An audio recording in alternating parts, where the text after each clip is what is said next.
Welcome to Sports Talk with RKJ. I'm your host, Steve Risser, with my co-host Justin D'Onofrio and Kyle Galuli. And we got a lot of NBA to talk about. Anthony Davis being traded, but the Lakers, it's not official yet because the Lakers have to open up a max spot.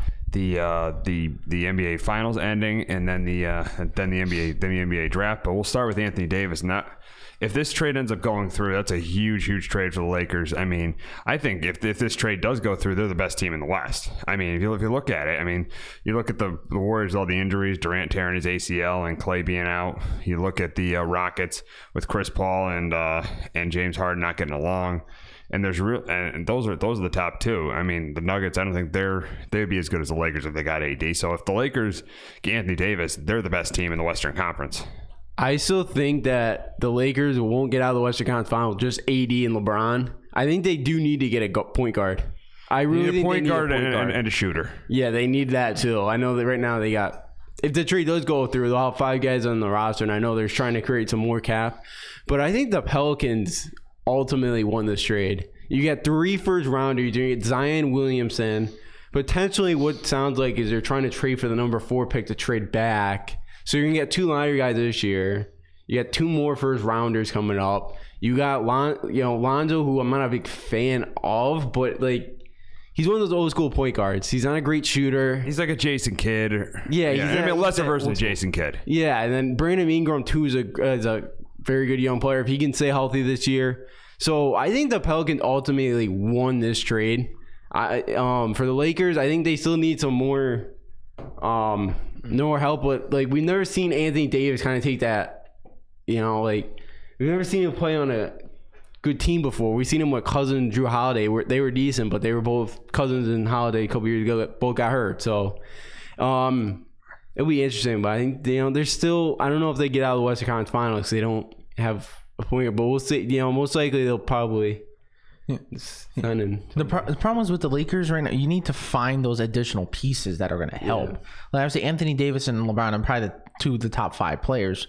No one else has that. Maybe the Warriors, with Curry, Durant. But the problem is so right now essentially you have Kyle Kuzma, you have Anthony Davis, and you have LeBron. It's like if you don't get a great point guard, you can struggle. Because they need shooting. Because you need to spread the floor. That's imperative. Because that'd be a shooter's paradise right there. Because you're gonna have space for the bomb threes all day, and you're gonna need at least an okay bench. Because you've seen teams that have a great kind of something like the Sixers. The Sixers had one of the best starting 5s in the whole NBA this past year. The bench was average at best, and it kind of came back to bite them in the playoffs, and that was one of their partial factor of their downfall in the playoffs. But the Pelicans, I'm right there. I would say the Pelicans they won it because you got so many pieces for it, and if Ingram, even I don't know if he's gonna become what people were thinking out of the draft, but even if he becomes a good player, you got a great, he got a good piece. With Lonzo, just imagine Lonzo and Zion pick and roll. If Lonzo Ball could just develop a little bit a solid, dependable mid-range, you're going to have to respect that with the pick and roll game with Zion. I mean, he can just lob it up there. Zion, I believe it is 45-inch vertical, just jump up, yam it on people all day. How are you going to guard that? I mean, the thing is, the team's going to be young. It's going to take a little bit of time, but I could see it work. We could easily be working out. And I want the other 2 first-round picks they got from the Lakers. Are they protected in some form? Yeah. I think the second one is. I think that one. But I don't know about if the third first-round pick they got is protected. But anyway, they could potentially that could work out down the line. You could add. A piece down the line, 2023 or 2024. So, and then you could possibly, maybe use it as a trade asset. You could use it in a multitude of things. And it's just yes, you lost a top 5 player. Now, not via a trade you're gaining Zion, but you are gonna gain Zion unless they just go completely, stupid. Please don't. But you gain just so many pieces, and it's going to be a young team, but you have a chance to develop into a very, very good squad. So I think they want it right now. Yeah. Yeah, I mean it's looking really good for the Lakers. This trade could definitely help both teams because the Pelicans can get younger, getting Lonzo Ball, getting Brandon Ingram, drafting Zion Williamson, having the number 4 pick.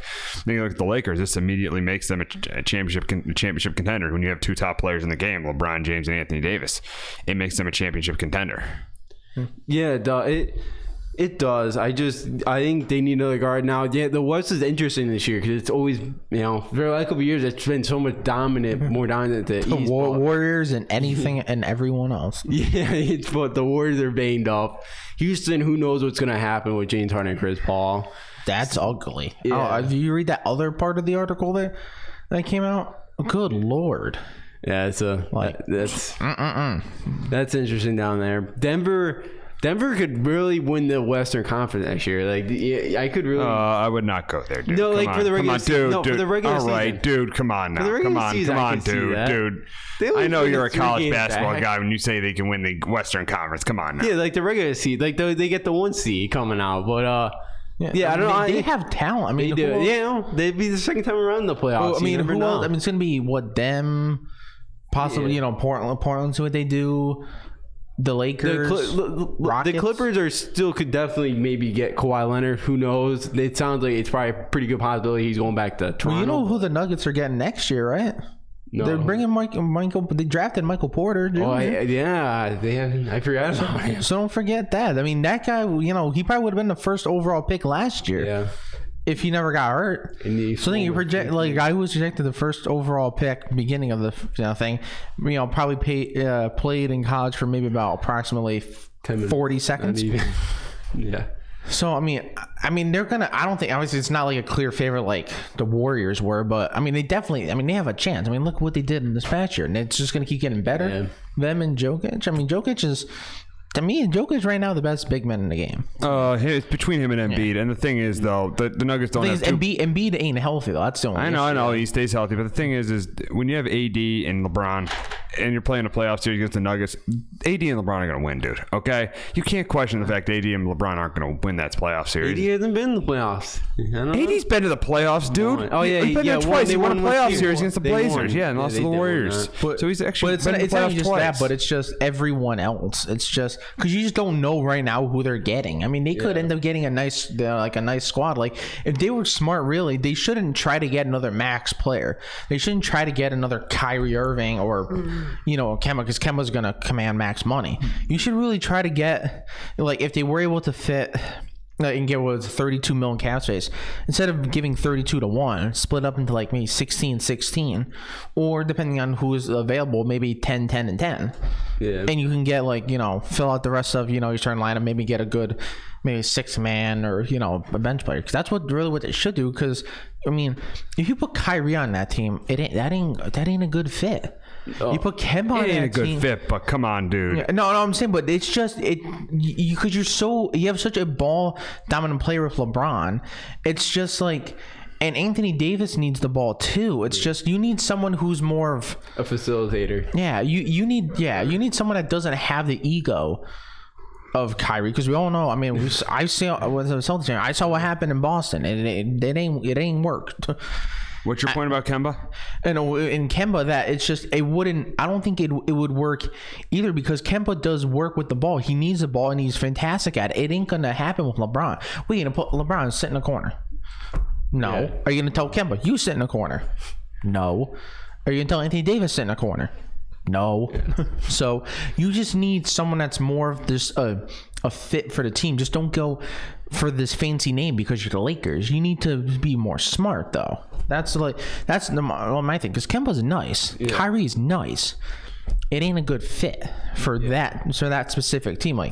I just don't see it working out. But I just right now it's there's probably 5-6 teams in the West that right now who eyes lit up wide. Unfortunately, with Durant's injury and Clay's injury, that they legitimately, there's probably 5-6 legitimate teams that have a legitimate shot at coming out of the West next year, which is refreshing for me, because it was yeah, the Warriors are coming out. We know it.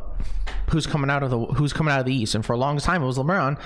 Now it's Raptors, Bucks, maybe Celtics. They get their act together. Yep. Hopefully, they're losing Kyrie Sixers though. And Horford now. I'm fine with losing Kyrie. It was going to happen. You knew it was happening. Yeah, but dude, if Tatum doesn't emerge into a superstar, they're never going to have a chance to win a championship. Yeah, but they weren't going to win one with Kyrie. It wasn't a good fit. It is what it is at this point. You kind of accepted it was going to happen. Like, come before the season, I thought they had a very good, legitimate chance to win a title. Coming through the regular season, it wasn't happening. Oh yeah, especially the way you saw the Bucks develop and Kawhi with the Raptors. It's like, oof, they good. Yep. But it's going to be a good NBA season. I'm looking forward. Should be, and it should be interesting what happens in free agency. And but we'll shift over a little bit to what happened in the NBA Finals. And how about those Raptors? I mean, Kawhi was outstanding. I mean, the injuries for Golden State definitely caught up to them with Clay and Durant, but still, a really great job by the Raptors winning the NBA Finals. Kawhi Leonard proved that right now he might be the best player in the world. It's probably between him and Durant, but he proved that in this series, and that's why he's the NBA Finals MVP. See, I think you'll like this because I know you've been on the Kawhi train for a while, but I'll take him right now as the best player. I am with him and Durant right up there. Unfortunately, kind of acted just because of Durant's injury because you just don't know. And it's an Achilles. Yeah, it's it's almost like a death sentence. Yeah, for your career, and it stinks too because it's like he went out there and he was 100% not healthy yet, and he went out there to try to help them get back to win that title, and it just did not. Not even 100%. Look what they were up. Yeah, and I think they won that. I think they definitely. I think maybe with him in that series, they definitely have a shot. Yeah, I think they probably win that series if he was healthy. Oh, 100%. I think 100%. Yeah, but then you lose Clay at home, and you kind of knew that was pretty much it. Kawhi played well. The Toronto just kind of took over that fourth-quarter. Felt like I think the Warriors. It was just kind of starting for the Warriors to see Clay and Durant go both. Not again. It's not. And people are saying should Toronto get like the asterisk next to this title because they didn't play the Warriors at full strength, but it's like they still won the title. Just I know it wasn't. You wanted to beat the Warriors at their full strength, but they still won it. Yeah, I mean they won it. I mean because they played good. It's not like they played terrible and the Warriors played even worse because of injuries, but. Unfortunately, you kind of have to say there is an asterisk against it because let's be honest. I think you have a healthy Warriors team with healthy Durant and a healthy Klay Thompson. I think Warriors are winning that in 6. I don't even think it's terribly close. And in the 6 games, but because even with the 7th game, even if they were able, Klay, let's say Klay stayed healthy. I would not be surprised if the Warriors went out in 7 because at that point, I mean, Kawhi is obviously not going to feel pressure because that dude don't feel pressure. That dude's a robot. Just look at him. I just think everyone else on the Raptors and the whole fan base would have felt that pressure because it's like the Warriors were like been here, done that. Okay, another game 7. Let's do it. The Raptors would have been like game 7. We got to finally win a title. Like a million and one things running through your brain the whole time. It's just. The thing is, with the Raptors, obviously Kawhi's the MVP. Kawhi was the best player in the in the whole series, especially for the Raptors. Well, when you can argue maybe it was close was Curry, but there's some games where Curry needs to hit that shot for 3. Yeah. He needs to, and the fact that there was the grab, I forget exactly what it was, where he's like he was 0 for 7, not 0 for 8 on was it tying shots in a play or something to that extent. It's just like. How are you that good of a shooter, the best shooter by far? It ain't close in NBA history, but you not clutch all of a sudden? He in the regular season, the dude makes the shots, but come playoff time, I don't know if it's more the more physical basketball that's being played, or I mean, I want to be disrespectful and say the pressure gets to him, but it's like, whoa, I don't know. It doesn't make sense to me. He should be able to do it because he's so good. But I think it was surprising that Fred Van Vliet played to that extent. He played good. He put in good minutes. It's just the Raptors, hey, they won it. Yeah. I mean, in the scenario that it was presented to them, but hey, they didn't blow it. So more power to you. Yeah, I mean, the thing is, I think this proves that Curry is a great player, but he's never going to be of the likes of Michael Jordan or Michael Jordan, Kobe Bryant, LeBron James. He's never going to be on that tier. Even you could argue. I wouldn't say right now Kawhi Leonard's had a better career, but he does have two NBA Finals MVPs, and Curry has none. But Curry does have 3 championships, but 2 of those championships were with Kevin Durant. And Kevin Durant, I think, is another player who's going to be as good as Steph Curry. Steph Curry is one of the best shooters to ever live, but he's not on that top tier of NBA players. I mean, yes, he's for our generation, yes, but of all time, no. And that proves it with his not able to be a good shooter in the clutch. Yeah, that definitely kind of hurts him as a top, being that top caliber player. He's 0 for 7 now in the last 20 seconds of a playoff game with the ball. So, and it's for a guy that's got such a nice shot, and it seems like it always goes in, he never misses. It's pretty surprising that he hasn't been able to accomplish that. When I saw that stat, I was like, wow. Yeah, you kind of go back and think about it. You had the same reaction where you saw it and you're like, really? Yeah. Yeah, because that was my reaction. I'm like, wow. Yeah, that's actual wow. I'm just like, oh, okay. Yeah, so you know what it is, but it is keeping him from being that top guy in this league. And unless he somehow unless he starts hitting it, then put him as one of the top caliber players. But yeah, he hasn't really led that team. He hasn't really led. He's had Durant the last couple years. He's had Thompson. And you wondered now this year, without having both of them for a full season, what kind of happens. Yeah, and because you always seen him like in the playoffs. He doesn't, especially in the finals, he doesn't play to his fullest, I don't want to have full ability, man. So he doesn't put up the same stats that he does in the regular season or even earlier in the playoffs. It's like in the regular season, he's probably one of the best, if not the best players, like for the past 4 or 5 years ever since he started winning titles. And then it comes to playoff time, and it's not that he's terrible. He ain't no scrub, but he's not like to that. He doesn't play to that elite level. Now he had that one game where he put up 46, which is insane. Yeah. But it's like, wasn't that game, if I'm not mistaken, still like a double-digit victory for the Raptors? Or roughly, or like close to it. It's like, how are you putting up that many points? Yeah, that's and all that. Oh yeah, well, Clay was out. That was the day Clay was out. Yeah. Anyway, but it's like, it's just it really does surprise me that it doesn't make sense. Someone that is just that good. Oh, sorry, it was game 3 that he did it, and they lost 123 to 109. So you lost by 14. Your team put up 47. It doesn't. That's in strange time because that's one of the most useless 47 points you'll ever see, which doesn't make sense. But the thing is, what you need to do with the Warriors right now, you have obviously Klay Thompson's going to probably be back at some point during the season. I would say after the All-Star break, unless he has like one of those Adrian Peterson type comebacks. Durant, he ain't playing. You just give up whatever hope that is. Now you gotta. I don't know what you want to do, if you want to try to still make a push for it, or if you want to maybe sit back and kind of accept the fate. Because it's going to be very interesting what to do, because if you end up, because you got to make sure you keep Klay. That's obviously, you got to make sure you do that. No question. That's the first thing you got to do. You got to offer Durant. You're probably going to have to offer him max money, because there's probably going to be a lot of teams that are going to offer him that, even with his Achilles injury. But with Curry's contract, Klay's possible contract, Durant's possible contract, what are you going to have left for Draymond? How much is your owner willing? I understand they're going to be just printing out money next year because they're moving to that new stadium that's supposedly beautiful and just top of the line everything. But how much is your owner going to be willing to pay in luxury tax though? That's the only thing. And let's say you do give Draymond a good sized contract, what are you going to have for your bench at that point? Is it going to be 3 max players, one and then another 4th almost max player? Then what? Everyone getting paid minimal? Maybe other than your draft picks? Yeah, that wouldn't. I don't understand how exactly it's going to work out, but I wonder how many Warriors fans you're going to be seeing next year, because let's be honest, they ain't win the title next year. Oh yeah. it's gonna be fun to see how many of their fans disperse to other teams. Yeah. I mean, it all depends on where Klay Thompson goes and where Klay Thompson and Kevin Durant go. If they stay and they're healthy for the postseason, they have a chance, but they're definitely not getting the number 1 seed, that's for sure. Oh yeah, definitely not. And I know Klay Thompson's dad said, think this is on Yahoo said, he definitely wants to go back to Golden State.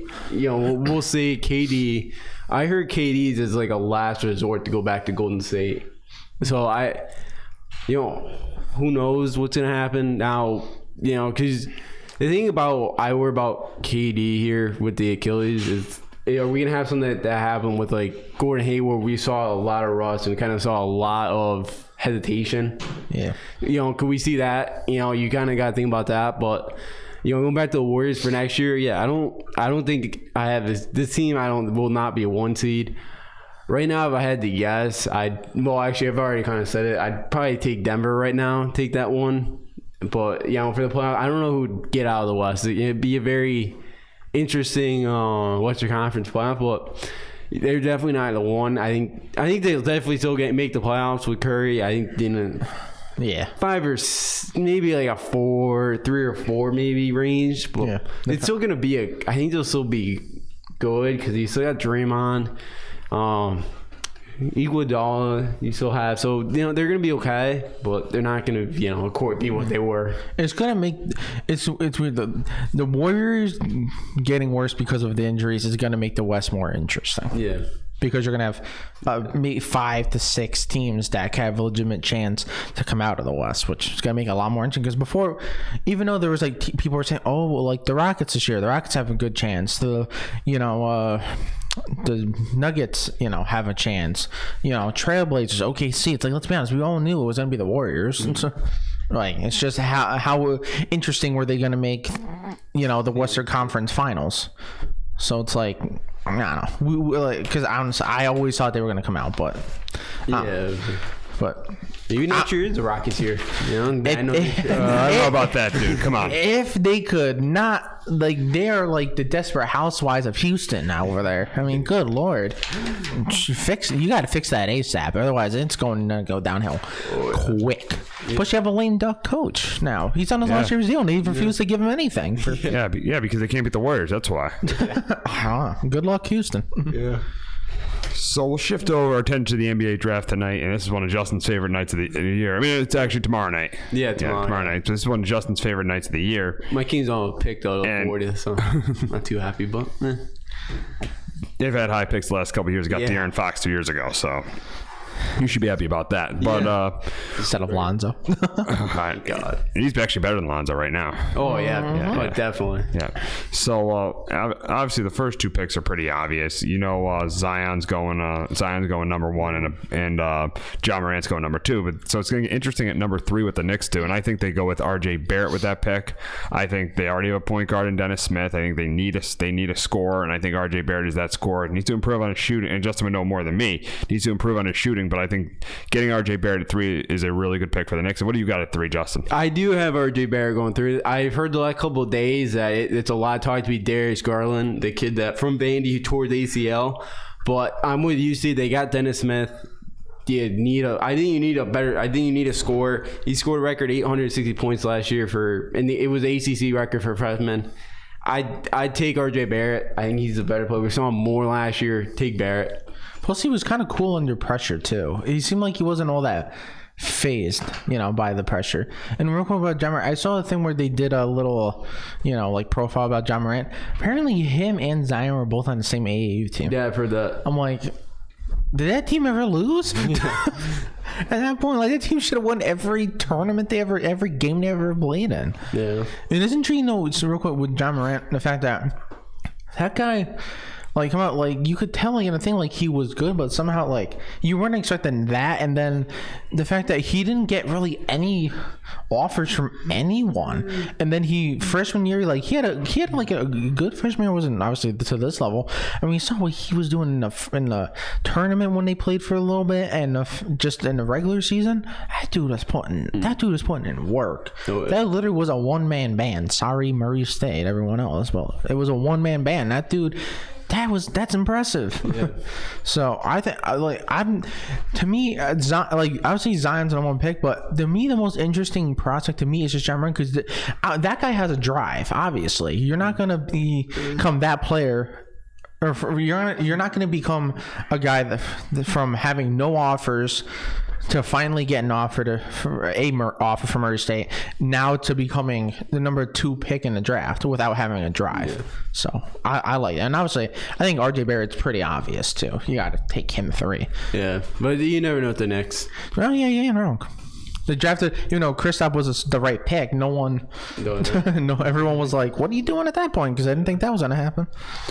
So at 4, I got the Pelicans taking DeAndre Hunter out of Virginia. I mean, I think that the Pelicans, they got a point guard with Lonzo Ball now. They got a center with Julius Randle. They got Drew Holiday as a shooting guard. And so I think what they need is a small forward, and I think Hunter would be a good pick there. I actually have Culver going there for 2. I think they needed. He's not a great 3-point shooter. I think he can definitely improve on that. He plays a 2 or 3 at 190, and then his weight too. I'm a little worried about.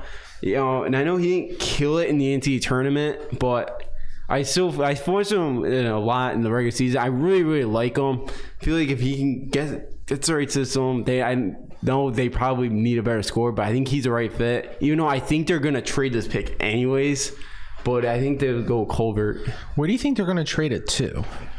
You think they're going to trade it for like it's 8th or 10th pick? Yeah, was it with Atlanta? News. That's what I'm hearing, but I'm not. I saw a thing where where people were suggesting trades with that. Then maybe they would trade that to Washington and get Beal. I wouldn't be mad about that. I heard Celtics are trying to get Beal. Yeah. Celtics try to get anyone at this point. Yeah, obviously. But if you're obviously, I would say you're going to need some shooting. You need to draft someone that has the ability of shooting. I mean, Culver, I think, fits that because obviously we know with Lonzo he can't really shoot right now. Zion shooting is not the strength. Jeez, I butchered that. Zion Williamson's strength of his game is going to the basket. It's not shooting. He needs to develop that. So if you need someone that could spread out the floor, I mean, it's setting up everything. That's setting up your offense for success. Yes, definitely. At number 5, I got the Cavs getting Kobe White out of North Carolina. I think they got Colin Sexton last year. I think they need a shooting guard. That'd be a really good backcourt with Sexton and White. I'm sure you're gonna disagree against you. I got DeAndre Hunter going here. I think Hunter kind of fits John Beilein. Now his playing style now. They played of course, switching over from Michigan to Cleveland, totally different league going to college and the NBA. So we'll see if his kind of playing style or coaching style changes. But Hunter plays very hard defensively, plays hard as an offensive end. He's not great at one skill, but he's good at like everything. But he doesn't excel at just one thing. He's good at there's not a lot that you could pick out that's bad about his game. He's kind of good at really everything. He's not, very good all-around player. Yeah, and I think right now you need to just start building talent if you're Cleveland, because obviously you're not right now you're not built for success right now. You need to start establishing good players, young players, developing, keep them better, eventually, hopefully for the future, build a nice squad. So I think, probably DeAndre Hunter. Right?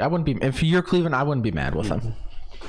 So at 6, I got Darius Garland going to the Suns. Pretty obvious because they need a point guard. Tim and Devin Booker, a really good backcourt there. Yeah, I got him too. And I know people are worried about he only played 4 games in the at Vandy this year. But remember, Kyrie only put 11 at Duke, and look what he's turned out to. So Michael Porter Jr. played 40 seconds probably. Yeah, and he could be, he could walk in here and play very well. Only thing I'm worried about though is his quickness. He was one of the quickest guys in college when he was out there.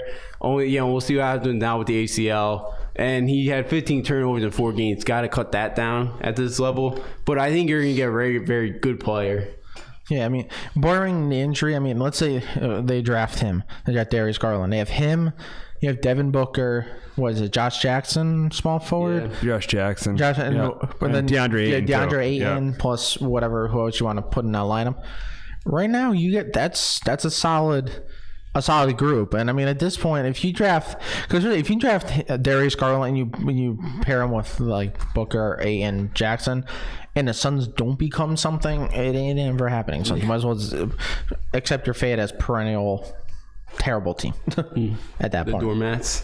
Yeah, which has been for a while. Mm-hmm. With the number 7 pick, I got the Bulls getting Jarrett Culver out of Texas Tech. I think, again, that backcourt with him and Zach LaVine, a team, and they got Lowry Markkanen too, but that would be good for the Bulls who are rebuilding to have a backcourt like that.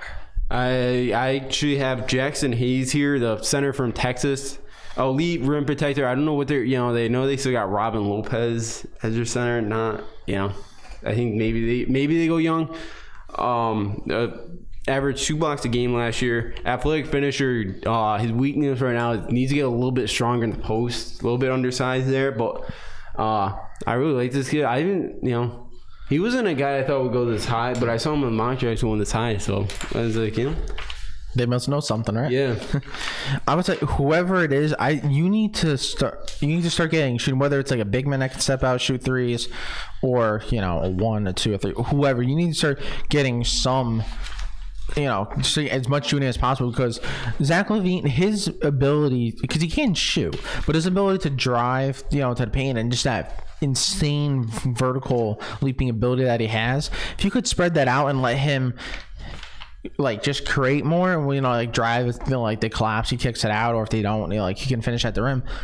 I mean, that's what you need to do, because if you're the Bulls, obviously we all know what they were when they had Jordan, especially when they had Rose before his unfortunate injury. You need to start getting back to being Chicago, because right now the team Chicago has now, if you're a Bulls fan, you ain't proud. This is right now, this is like a black iron team. You need to get better ASAP. Yeah. So at number 8, I got the Hawks getting Cam Reddish. I mean, with Trae Young, you want to get another scorer. I think it'd be a really good pickup for them. I have Kobe White, which I would love to actually see Kobe White go 8. Him and Trae Young together. That'd be, because Kobe White's 6'5", so he can play the 2. Those two would be very fun to watch with the way they shoot the basketball. That Hawks team would get a lot better if they had their own personal 3-point contest every day. Yeah, that would be a very interesting duo. I would love to see that. I'm actually kind of hoping he falls to 8.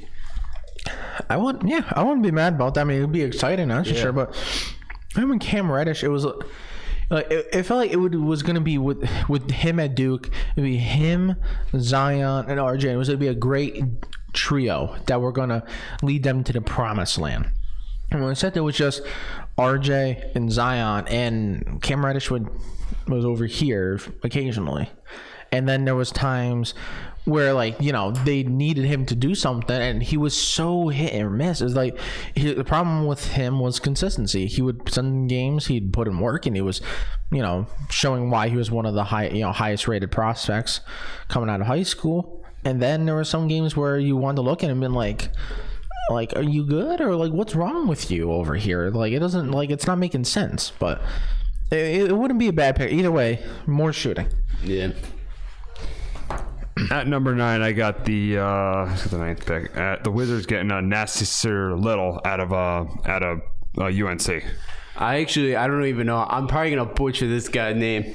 Don't worry about it. Don't worry. It's one of the foreign guys. Yeah, the France guys. Okay, gotcha. Yeah. Sekou Doumbouya. And what do you like about him? He runs the floor very well in the lanes. He can guard at the 2, 3, or 4 spot. And the thing is, too, I think it could fit for the Wizards here, is he's 18. He's only been playing basketball for 7 years. He needs to work on the IQ. Without John Wall this year, who knows what to happen to Bradley Beal? You don't really need... Yeah, I'd rather just develop talent, I think, down the road, because this is going to be a washed-up year anyways. John Wall's not playing. Who knows what's going to happen to Bradley Beal? Just develop a guy, and I think this is a good development player right here that could help you down the road. Yeah, I think Ash did a pretty good job looking at it. His last name, I think you pronounced that right. Okay. But I think, I'm right there with you about with their season, especially with John Wall's injury. It's not happening. Bradley Beal, especially if they trade him, I mean, it's going to be ugly, especially if you trade him. But if you can develop an international guy, because I think sometimes people tend to shy away from that because it wasn't a great track record, although recently it's been doing better with Porzingis or was it Luka Doncic? Yeah. So people have been shying away a little better recently. If you can get this guy to start develop him, he could very well down the line be a steal on 9. Oh, definitely. So at number 10, I got the Hawks and their second pick, which the Knicks actually rejected that move. They want to keep the number 3 pick. I got them getting Rory Hachimura from Gonzaga. I got them at going Cam Reddish here. So yeah, so you put Cam at the 3. Of course, you guys mentioned it. Inconsistency, his main key. I felt like if he came back, he probably could have been a top 3 pick next year. He wanted to go out this year. You really can't blame him. So he didn't get top dollars. But I think he also upset the Hawks here too. I'm right here. It has to be. I feel like it has to be some big man because I'm looking at some mock drafts. But could anyone be like Jackson Hayes potentially, or Hachimura? Because you saw, especially when was it early in the year when he went against Duke, and he did work against Duke. That's impressive. So clearly this guy has talent. And I think you need to get a big man right now. Yeah. So at number 11, I got the Minnesota Timberwolves taking Tyler Hero. I got the T-Wolves taking Rui Hachimura. I love this. I love Rui Hachimura. Of course, when they played Duke, that had to be one of the best college basketball games I've ever watched. Fifth born. The Maui final, right? What? The Maui final, right? Oh yeah, the Maui. One of the best college basketball games I've ever watched. Fifth player ever to come out of Japan, will be the first one to ever get drafted. So, good culture thing too, going on in Japan, kind of helping basketball get over that side of the world. I would say, to me, it might have to be like a shooting guard, because the one thing I would worry about is just how is he going to fit with Karl Anthony Towns. How is it going to fit? Because Karl Anthony Towns needs to be on a block, and because he can do work and give you points and there. So the only thing I'm worried about is potentially if he's going to get, if that's not going to be the perfect fit. But if so, because I'm looking at this one mock draft now, it has Hachimura going there. I mean, it'd be intriguing to see, because you're going to have 2 good big men at that point, which now the game's trying to shy away from big men almost, period. But hey, maybe bring back old school basketball. I don't know. Good luck though, Timberwolves. Yeah, exactly. So with the 12th pick, I got the Hornets taking Romeo Langford. I got him taking Tyler Hero, the shooting guard from Kentucky. Seems like Charlotte every year goes after like in Kentucky shooting guard. It hasn't really worked out lately. Eventually, keep on trying. Yeah, with the Harris brother, with I think it was Andrew Harrison, Malik Monk hasn't, even Michael Gilchrist. But I think this one would work out. An elite 3-point shooter, 90%. He was 94% from the line. Not a great ball handler, but if you keep Kemba, I know Jeremy Lane's a free agent too, so he may not come back. So, your guards could be a little, run a little thin. Yeah, so I think, be a good pick for him. I just feel like whoever it is, you got to try to draft someone that can help convince Kemba to stay, because you can't lose Kemba. Yeah. If you lose Kemba, you're right back to being the doormat.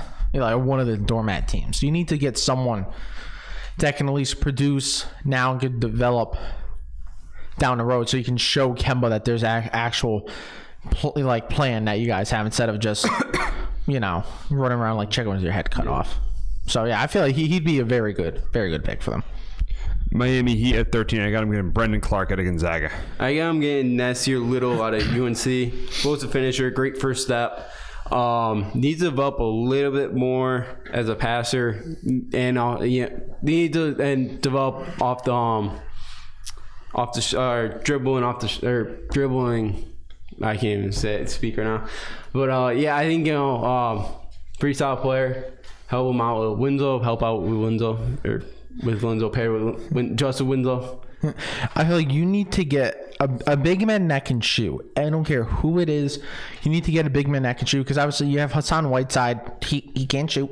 Yeah. He's just that pure, almost like a Rudy Gobert kind of like rim protector kind of guy. Obviously, Winslow kind of like the 2 or 3. You need a power forward that stretch forward. That's literally, to me, would be your ideal scenario. Whoever it may be, you need to get a stretch forward.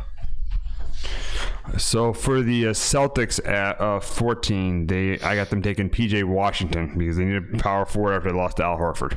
Yeah, I actually, before I did this, right after I saw Al Horford was leaving, I have him getting Romeo Langford. More of a 2, but he can play the 1. He's very good at finding, spreading out the floor. Now with no Kyrie, I know you got Rozier still. I think he's maybe, he'll probably be one of the top available players at that moment. I think be a good fit for the Celtics? I feel like it has to be a big man because like I'm looking at this one mock draft now. It has him drafting Tyler Hero, who he'd be a good player, but at the same point, you drafted it's like you have point guard, shooting guard, small forwards. You have so much depth there that you almost would be like, not that he'd be a terrible player, but you would. It's like just adding more to something that I feel like you don't really need, and obviously especially with Horford leaves, which it looks like it's a very likely possibility. I don't know really what your depth is going to be. You have Aaron Baines, and then I forgot what the other guy's name is, but that they have. But you don't have depth there right now, and you need to get depth ASAP, quick. So any big man, I don't care who it is, draft one. With the let me check. With the 15th pick, this is my last mock draft I did. I got Nickel Alexander going to the Pistons. I have Kevin Porter Jr. from USC, the shooting guard. Of course, Detroit needs guards, as we can tell. Andre Drummond and Blake Griffin are good, but then they need a guard to go with them. Averaged 2.5 a game last year. Gets out in transition. Shot selection is questionable at times. Needs to get better at that. But he's still a freshman. He wears a number. I don't know if you had noticed. He wears a number 4 because his dad was shot when he was 4. When he was 4, he died. So that's his motivation. So I like this kid's motivation I think you're gonna get a very good player. Yeah, and you need obviously you need shooting because like you said, you have Blake Griffin. You have Drummond. I'm looking at this one mock draft. It has him getting Nazir Little. But I don't know. To me, whether it's shooting guard, small forward, you need someone that can hit the 3 because you need to start spreading the floor more and give, especially Blake Griffin, more opportunity, to do work on offense. So with the 16th pick, the Orlando Magic have that they might lose Vucevic to free agency. But who do you got there, Justin? I got PJ Washington. Has great leadership skills. Great call to come back for his second year. Shot 40% from the 3. Doesn't take a ton, but can shoot if he has to. Undersized though to play the power forward in the NBA, but we'll see. I do like him. I do like his game. I think he'd be a solid pick for the Magic. I feel like you might have to, because I think it all depends on what happens with Vucevic.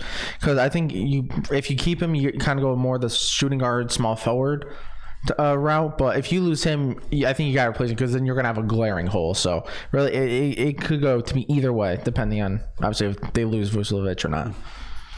With the number 17th pick, this is their third first-round pick in the draft, the Hawks pick. Who do you got them picking, Justin? I got Bola from Oregon. You like the big guy. He got hurt last year, yeah. I do. I think he could have, if he stayed healthy, he was probably a top 5 pick. Durability is an issue. That's why he's sitting at 17. And he's very skinny to be 7'2", but he's very athletic and he does not play like a 7'2" guy. I like Bol if he could stay healthy. That's the issue though. Yeah, I'm right there with you with him because to me he's the biggest. I want to say it's a low risk. It's maybe like medium risk, but very high reward. Because if he becomes the player that people are thinking, like you said, he probably would have been top 5 talent. The only issue is with his injuries. If it wasn't like a foot injury or something, and with big men, especially that size of foot injury, that's almost like the kiss of death right there. Because you saw what happened with someone like Yao Ming. I mean, like to his level of talent, and then what ended up happening with him. But if he becomes a player people were expecting, you get a big time steal here at pick 17. So at pick number 18 with the Indiana Pacers, you got them taking Justin. I'm probably butchering his name. I got Goga Belitsia, the center from Republic of Georgia. Plays hard, very physical. Also something I saw, which I really like, because I used to be a big man, never misses a box out. Is what I saw on his you must have loved. You must have been a big guy. You must have boxed out a lot when you were playing basketball. That's always the first thing, is turn and find a guy. So clumsy at both ends with his hands. But as a big guy, that's usually kind of you kind of see that a lot. So the foreign big guys kind of have somewhat turned. You can go either way with them. I like him here for the Pacers, kind of back up for Miles Turner. Yeah, I think right now with this pick, I think he'd be very good because, like you said, with being a backup to Miles Turner is one of the better big men in the game, and I think you need to find someone, whether it's him or if Bol drops to here, he'd also be a good pick. But I think right now, I think finding a backup for Miles Turner would probably be your best opportunity. At number 19, the Spurs pick, and they usually go with like international guys in the first round. But who do you got them taking, Justin? I got him going after Brandon Clark, the power forward from Gonzaga. Now with LaMarcus Aldridge going to free agency, who knows what's going to happen there? Paul Gasol is getting up there in age. He's undersized though to be power forward. He can play. He's listed as can also play center, but he's 6'8". I don't see him playing too much center at the next level. Runs the floor well in transition. He's strong and he's got this, and he's got strength to play the post. On the side just hurts me a little bit, but I do. You are going to get a talented player. I think I'm looking for draft someone like a Keldon Johnson from Kentucky. I feel like if you have anyone that has decent talent and that has the smarts, you give him to Greg Popovich. He's becoming at least a good player, if not a star, because we know Greg Popovich's track record. I mean, just look at it; it speaks for itself. With the 20th pick, there's the Boston Celtics. Another team has 3 first-round picks. Who do you got them taking? I got him now. This time I got him going center. I got Bruno Fernando, the center from Maryland. Good hands, feet. At his size, he plays very physical. Needs to improve a little bit for his post-offensive game, as that still needs some work, but again, he was another freshman that I thought could have taken another year or two, maybe got the lottery, but I feel like he's a developable big man, but I really like the upside that he would bring. I think someone like Nick Clayton from Georgia, he'd be good, because I feel like you got to get a big man just to get more depth, because I feel like he has the ability to. He can switch. He has the ability to play on I think all around it would again add more space and allow people like Tatum, Brown to drive. Maybe Rozier, if they keep him as well. But I feel like that'd be another good pick for him. With the 21st pick, the Oklahoma City Thunder pick, who do you got them taking, Justin? I think the match made in heaven. Cam Johnson out of UNC. They don't have a knockdown 3-point shooter right now. Cam Johnson's that guy. Small forward. He can also. Small forward, he's 6'9". I think he can play some 2 as well. But I think he's very good off the screen. Very good pull-up jumpers. He's only 210, so not, I think he'd struggle in the post if you put him, at the power forward position, even maybe small forward. But they need a knockdown 3-point shooter, and this would really, really help OKC. I'm right there with you, because obviously we all know Westbrook loves to drive. He needs to stop shooting, abandon the net, drive the whole time. Paul George, we know, is one of the better two-way players in the game. He definitely can shoot as well. But yeah, a knockdown shooter. If you had a guy that could consistently, let's say someone like this guy can shoot to the extent that someone like JJ Redick could. With Westbrook driving, they collapse. He hits open shots for him all day. If not, the guy stays. Westbrook, easy layup. Like you said, match made in heaven. Gotcha. So the Celtics pick again at 22. And who do you got there? I got Eric Pasquale from Villanova in the power forward. Will Strong defend the post because he's only 6'7", playing the power forward. But he's got good size. He can make an impact right away. And he's a decent shooter too. So I think, he, again, more depth right around there is what Kyle's mentioned, but now losing Horford. I think be a good pick for the Celtics. Yeah, I think he'd also be good because you need to, if you do lose Horford, you need to replace the shooting of that Horford brought. But if they do keep Horford, I could see them maybe trading this pick, because at this point, I don't know how much you really need at this point. Yeah. With the number 23 pick, the Jazz pick, and who do you got there, Justin? The Florida State guy, Mamadou. I don't even remember. The big guy, the 7'4" guy? No, the 6'10" guy. Oh, okay. Mamadou Kabin. Yeah, I'm not even gonna pronounce that either. Yeah. I'm gonna butcher his name. Yeah. He only played 21 minutes a game, but led the team scoring with 13 points a game. So he didn't, he wasn't really taxed this year. He didn't play a ton of minutes. With Derek Favors, I believe, going to free agency, they need to fill that power forward position. Could also play center. His knees are an issue. He runs gingerly. He's 6'10". Knees are issues I've heard. So, of course, as a big man, that's always kind of a concern. Mm-hmm. But yeah, I think you're gonna get a good player. Yeah, especially I think he'd be the perfect pick. Especially if they lose Favors, you lose Favors, you plug this guy in. Gotta keep him moving. The number 24th pick goes to the Philadelphia 76ers. Who do we got? Who do you got, Justin? I got Ty Jerome out of UVA, shooting guard, lockdown defender, one of the top spot up shooters in this draft. Lacks athleticism. Yeah. Yes. But I liked him at UVA. Another older guy, but he's got the leadership skills as well. Could help this depth for the Sixers, as we know they don't really have a bench. I want to say someone like him or Matisse Thybulle, is that how you pronounce, from shooting guard from Washington? Because I think you need to start finding someone to possibly replace Redick, or to at least learn behind them, because Redick is getting up a little bit up there in age. So if you get someone that just be like an understudy for a year or two, just learn from Redick. That's all we tell them. Learn from Redick. Follow that guy.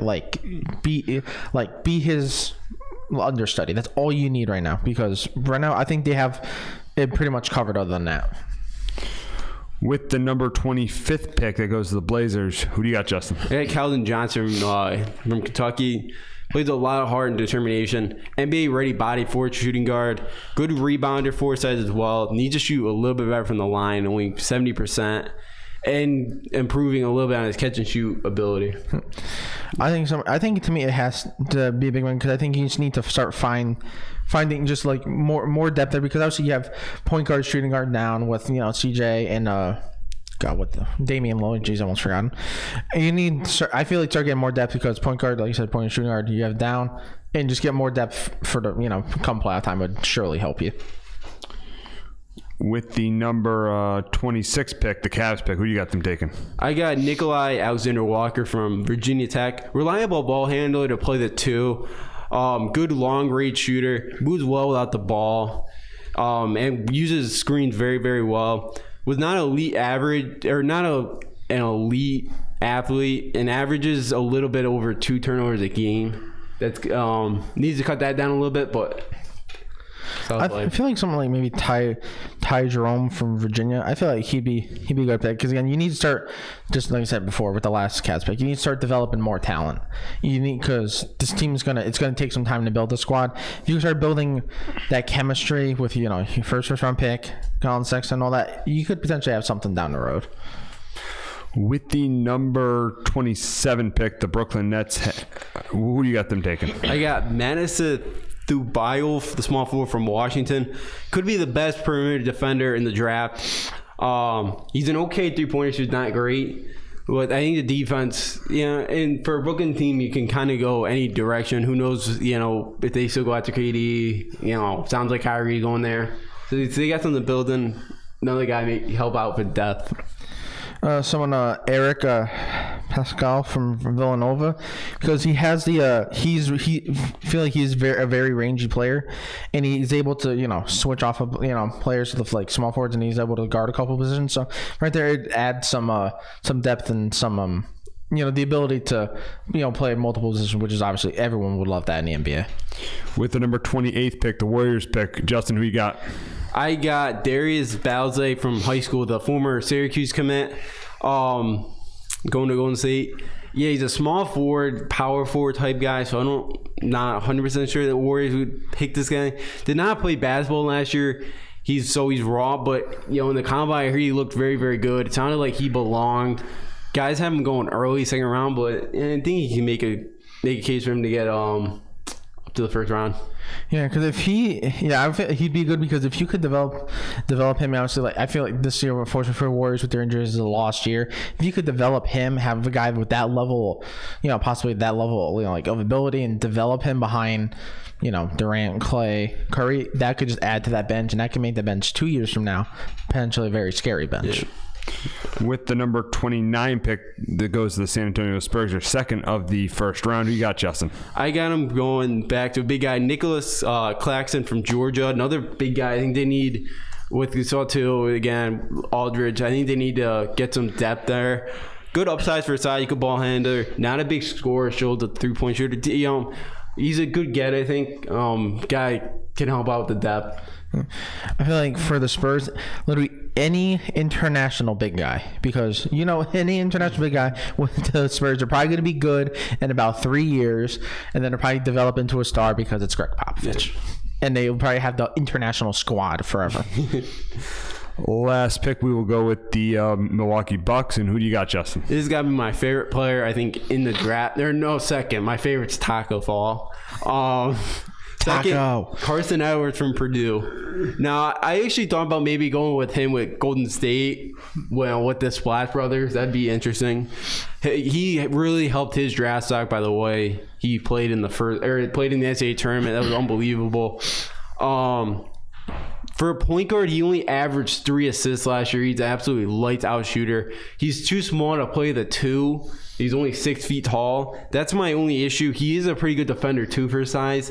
That's the only issue. He's not really a true point guard. He's not a very good distributor. Yeah. Well, I feel like since he's a good shooter, I mean, I feel like he'd be the perfect for the Bucks because I mean that's what they lack. They lack shooting. Yeah, and Brogdon and Middleton's contract's up too. So yeah, if you lose them, I don't know how much shooting, if any, you're really gonna have. But I think him, if he's a good shooter, now you got to develop more in terms of the passing. But hey, if you can shoot and play that position for the Bucks, perfect fit. Yeah. So we'll wrap up the show talking about the Travelers. And it is this weekend here at the TPC Highlands in Cromwell. I mean, it's probably one of my favorite terms of the year because it's local and it's always right after the U.S. Open. And we had a surprise winner in the U.S. Open this year. Yeah, Woodland. Gary Woodland, yeah, had a surprise winner. Gary Woodland won the U.S. Open, but the runner-up of the U.S. Open, Brooks Koepka, he will be playing in Hartford. He's the lead.